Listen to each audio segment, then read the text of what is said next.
ভয়াবহ পেসার বিস্ফোরণে কেঁপে উঠল লেবানন। 2024 সালের 17 এবং 18 সেপ্টেম্বর লেবাননের রাজনৈতিক দল এবং আধা সামরিক গোষ্ঠী হিজবুল্লাহর সদস্যদের দ্বারা ব্যবহৃত হাজার হাজার হ্যান্ডসেল পেজার ও শত শত ওয়াকি-টকি ইসরায়েলি আক্রমণে লেবানন এবং সিরিয়া জুড়ে একযোগে বিস্ফোরিত হয়।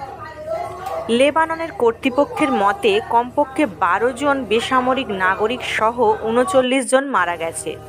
ঘটনাটিকে 2023 সালের অক্টোবরে ইসরায়েল হিজবুল্লাহ সংঘাত শুরু হওয়ার পর থেকে হিজবুল্লাহর সবচেয়ে বড় নিরাপত্তা লঙ্ঘন হিসেবে বর্ণনা করা হয়েছে।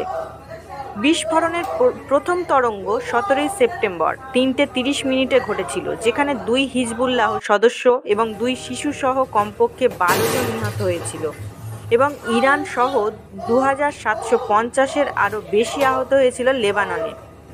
দ্বিতীয় তরঙ্গটি 18 সেপ্টেম্বর ঘটেছিল।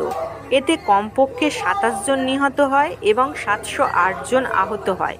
প্রথম তরঙ্গে লক্ষ্য করা ডিভাইসগুলি ছিল পেজার। দ্বিতীয়টিতে যেটা ছিল সেটি হলো ওয়াকি-টকি।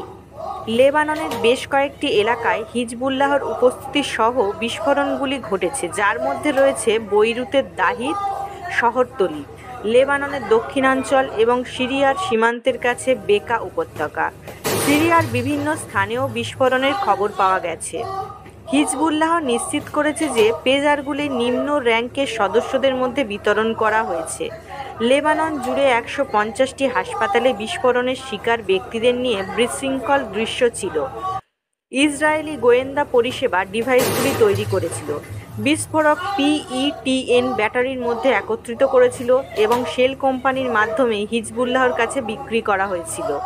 2024 সালের ফেব্রুয়ারিতে হিজবুল্লাহর সেক্রেটারি জেনারেল হাসান নাসরাল্লাহ গ্রুপের সদস্যদের সেলফোনের পরিবর্তে পেজার ব্যবহার করার নির্দেশ দিয়েছিলেন, দাবি করেছিলেন যে ইসরায়েল তাদের সেলফোন নেটওয়ার্কে অনুপ্রবেশ করেছে। হিজবুল্লাহ তারপর গোল্ড অ্যাপেলো AR-924 পেজার কিনেছিল। এটি তাদের কাছে একেবারে নতুন, বিস্ফোরণের প্রায় 5 মাস আগে। আক্রমণের প্রতিক্রিয়ায় নাসরাল্লাহ বিস্ফোরণগুলিকে একটা বড় ধাক্কা হিসেবে বর্ণনা করেন এবং এটিকে যুদ্ধের একটা কাজ হিসাবে চিহ্নিত করেন। সম্ভবত ইসরায়েল কর্তৃক যুদ্ধ ঘোষণা করা হয়েছিল। হিজবুল্লাহ প্রতিশোধ নেওয়ার প্রতিশ্রুতিও দিয়েছিল। বিস্ফোরণের পর ইসরায়েলের প্রতিরক্ষা মন্ত্রী ইয়োভ গ্যালেন্ট লেবাননের সীমান্তবর্তী নতুন ইসরায়েলের উপর দৃষ্টি রাখেন যুদ্ধের বিরুদ্ধে প্রতিশোধ গড়ে তোলার জন্য এবং একটা নতুন পর্ব ঘোষণা করেন।